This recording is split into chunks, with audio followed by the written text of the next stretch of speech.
Air and down tyres. Monotonous work of an adventure rider. Thought I'd do something different today and just come out into the bush, try and find a spot, do a talking piece out here instead of the usual in the garage, because I am going insane moving house right now. My whole world is upside down. Righto, I've decided on my filming spot. I am going to try and get on that big ass log over there, and then we'll have a little bit of a chat about the accidents I've had, how that's taught me as a rider and led me to where I am today.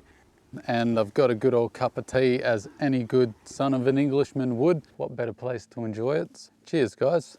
So I want this to be a learning exercise, as I really did learn some big life lessons, but I've learned a lot from both of those occasions. So I wanted to share how those have informed and renewed my riding in ways I didn't expect. So let's start with the time I got hit by a car. We were on a freeway doing 100 clicks, all happy, but the other two lanes were slowing right down because it was getting into peak hour and they were having to merge into one lane. So they were almost not moving. And one of the guys didn't bother to indicate, didn't even do the old head tilt to check the mirrors, which I do look for. He just swerved out straight in front of me with maybe a meter and a half left. I hit the back of his car and I went 4.6.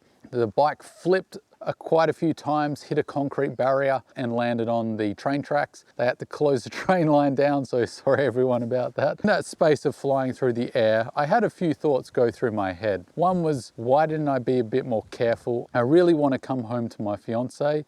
And the second thought I had was, this is really gonna hurt like a son of a bitch if I don't die. But I hit the ground pretty hard and I hit with my hands out. So I broke both arms, and the left arm, I just shattered pretty much everything in there. The right arm wasn't too bad. It was just a fracture in the arm and in my little pinky, but that really is nothing at all. I also injured my shoulder, but more on that later. The big injury was the shattered wrist. So they had to operate on that. That meant just putting in a metal plate, and the recovery process wasn't too bad. It wasn't great, but it certainly wasn't terrible. But luckily, being the left hand, I really don't use it for too much. I didn't lose all that much dexterity, and it's a great weather vane. You just point it in the direction of the weather and you can tell whether it's going to be hot, cold, rainy, dry. I started complaining about pain over the next year to the doctors, and they didn't listen to me. It was getting worse and worse, and it really was getting to the point where I was like, no, this isn't in my head. I think the doctors are missing something here. So this is a lesson to everyone. Make sure you get everything checked. Don't take no for an answer, because often doctors will be wrong, and in my case they were. Turns out on my right shoulder in that accident, I'd completely torn off my labral tendon in my right shoulder. I'd also partially torn the bicep tendon in that same arm, so I had to go back for surgery again. And for anyone that's had a shoulder injury, and I'm sure there's many, especially ligaments, it's a long recovery process and you will never be 100% again. So those were the two major issues for me. That could have been a lot worse for me, but luckily I'm an all gear all the time kind of guy, so I really was dressed for the crash. In the spectrum, I'm quite thankful that it turned out the way it did. But what did I learn from all that madness? Because it was madness, and it really was a wake-up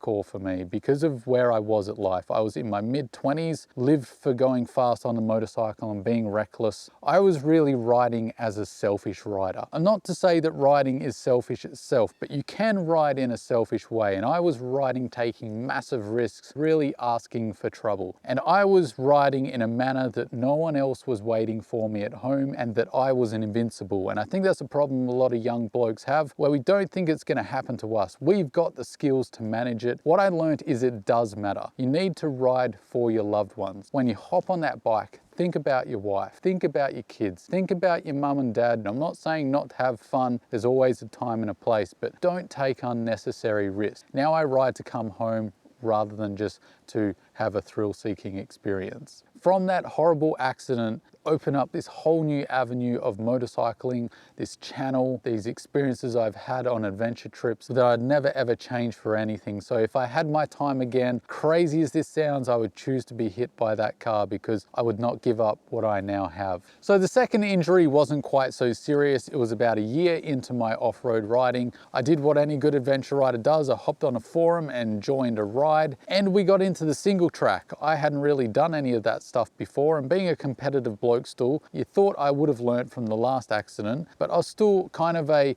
win or die kind of guy. It's really hard to change that part of a person's personality. So we get into this single track, the other guy is far better than me, but I'm still trying to keep up. We hit this particular obstacle where we've got to hop a log. I've never hopped a log. I give it a crack and I fail miserably because on the land down, I don't have my hand on the clutch and I whiskey throttle it and I get flicked off the bars. And of course, there's a nice little rock hidden in the dirt, and wouldn't you know it, it finds the little gap in my knee guard. And I didn't really think I'd done any permanent damage. The pain stayed there for weeks, then months, until finally I went to a surgeon to find out what the hell is going on. Turns out I'd given myself permanent nerve damage to just below the knee there. The way I was told by the doctor is they could operate on it and attempt to fix it, but it really isn't a surgery that's very successful. And it really is just a niggling pain and gives me a bit of a limp at the worst of times. But I did learn a little lesson there. The knee guards that I had were adequate for riding off-road at a leisurely pace. I was afraid that if I got big, thick, proper knee guards like I have now with shin guards that really cover most of your legs for enduro riding, that they would be too cumbersome and more than I needed. I learnt when it comes to off-road gear and you're riding off-road, basically buy what the enduro racers wear.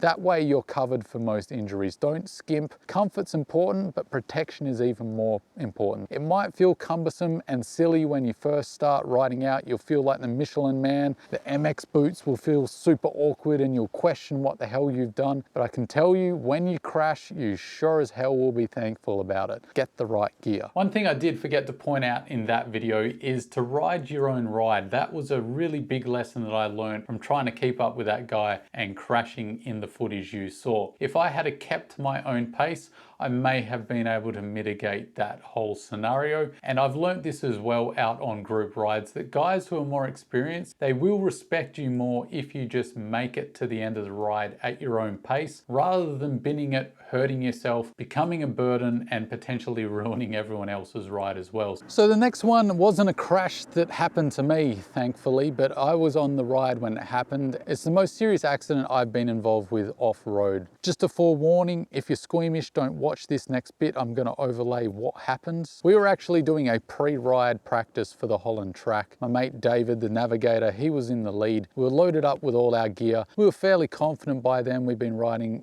maybe a year and a bit, so your confidence is up, your skills are definitely improved. But I've found, and this is a lesson I want to impart to you, is within that first year or so, there is a tendency to get overconfident because you make such leaps and bounds. We're just riding along on a trail.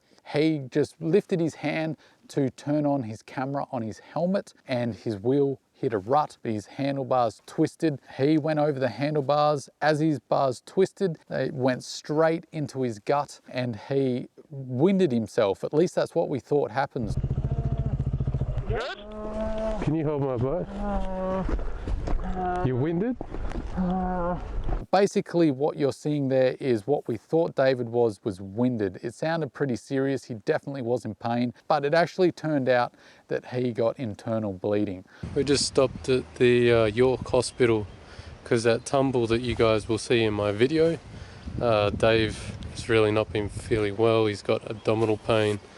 He's throwing up, so we have cancelled the rest of the ride and we've decided to take him to this dinky little hospital in York. It's not much, but at least there's nurses here to check him out. So the lessons we should have learnt there is to wait for the adrenaline to cool off, because we hopped straight back on as soon as David said he was feeling fine and kept on going down the trail further and further away from the city hospitals, whereas we should have turned around then, or at least waited for the adrenaline to wear off. So my recommendation to you is, if you have an accident but you're feeling fine, make sure you sit down and wait half an hour for that adrenaline to wear off, because it's only then when you will see the true injuries pop up. It was the same when I got hit by the car. I should have thought about that, but I didn't. David was reiterating that he was feeling fine and that we should just crack on. Injuries really don't pop up until that adrenaline goes away. So I hope you've learned something from this. If not, well, at least you got to see this beautiful bushland behind me for a few minutes. And until next time, guys, don't forget to stay shiny side up, and I'll see you in the next video. Catch you later.